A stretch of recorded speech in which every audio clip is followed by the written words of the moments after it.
Oh, they're here. Shut up and talk. Shut up. Shut up and talk. Okay. Okay. All right. Okay. Well, again, I'm sure Alan welcomed you to MTV, but I would like to do the same thing. It's nice to have you down here. Nice to be able to chat with you. I want to talk a bit about your new album, Living in Oz. And might be an obvious question or whatever, but is there any connection between the title of Living in Oz to Australia? Because I know sometimes that's the nickname for... Yeah, that's right. It is. There's a song on it called Living in Oz, which originally I'd planned it to be, within the song, the story of me pursuing my career from Australia when I started playing the guitar to now. And it didn't turn out. It turned out to be something else. So I took that concept and made the whole album that. So what the album is basically is turning points in my life, either relationships that turned me in a certain direction or helped point me in a certain direction, or just things that happened to me that led me to where I am now. So the whole album is like high and low points through my life and changes that happened to me. The album, too, also has a noticeably different sound than your previous work. Were you specifically going for a different type of sound? Yeah.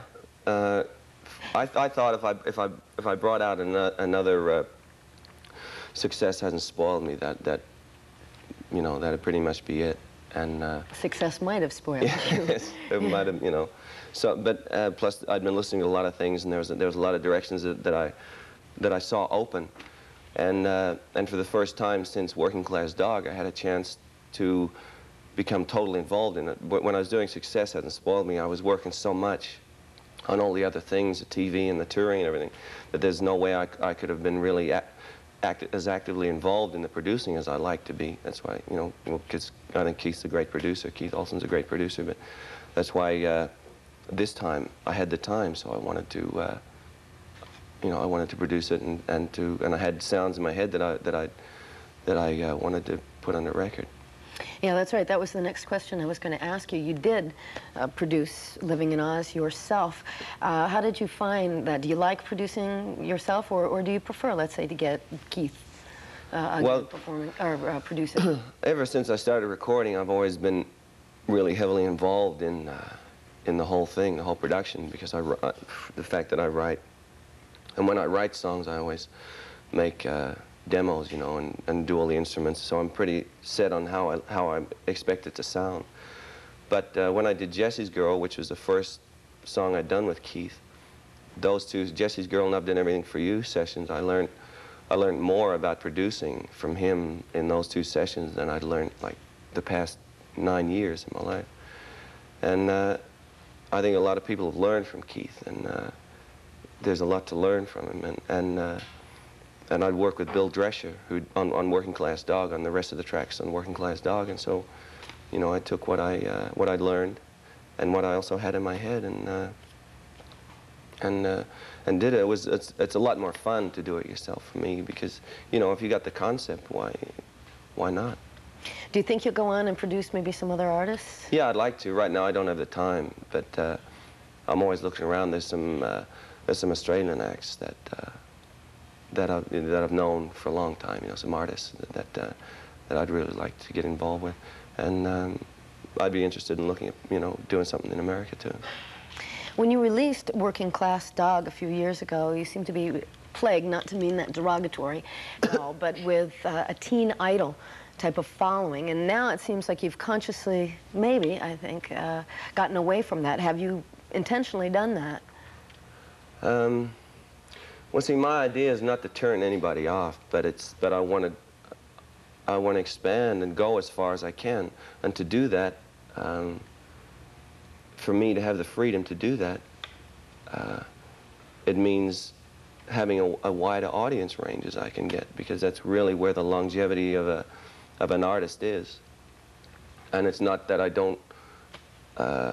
You know, I don't want the little girls screaming after me or something. I mean, it's just whoever gets joy out of my music, that's what I'm doing it for. You know, I'm just doing it to give myself joy, you know, to give myself pleasure, and because it's a great release for me, and the same for other people, and because it pays, all right. But, but I mean, it's realistically, it's a release that it gives me. and for me to be able to stay around long enough to do all the things I want to do and to experiment, and because I mean it's just limitless really, the places to go.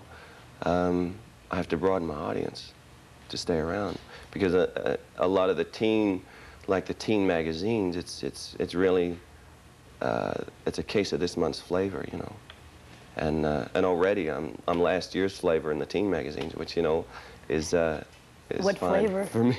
What flavor? You know, I mean. What would you? I know, licorice. Licorice.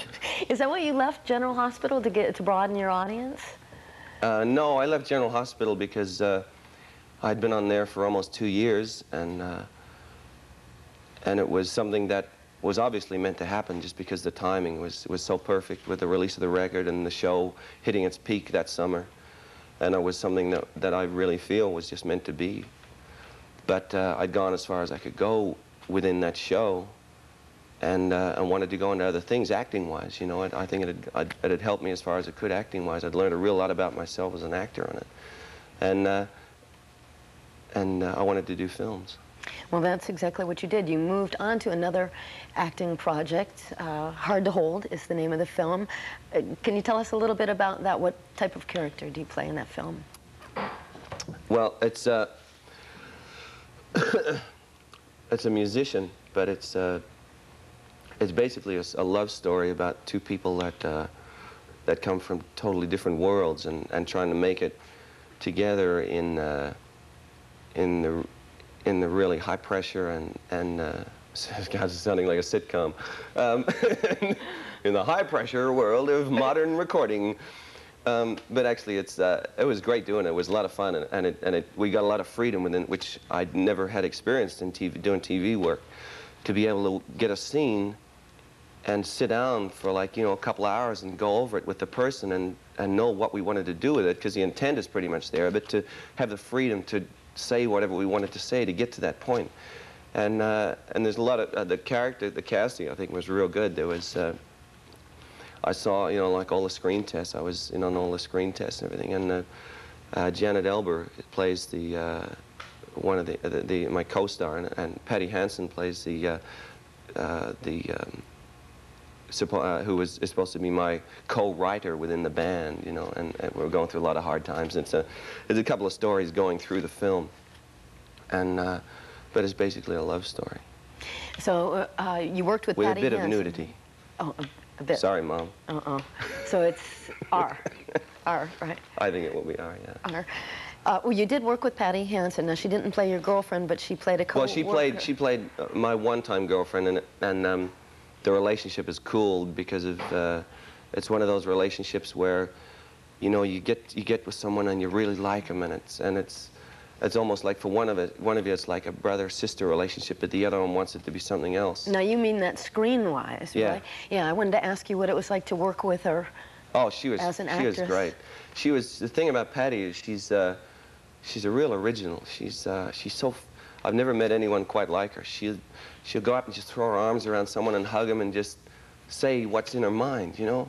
When she doesn't have all these walls that most of us have got. And I think that's incredible, and that really came across on screen. She has a real intense presence because she's certainly lived a pretty, you know, a full life already, and she's got a lot of experiences, a lot of life experiences. It was just a real exciting working with her because there's great raw energy in her. And did you get to meet Keith? Yeah, Keith came down to the studio, to the set a couple of times. He's great.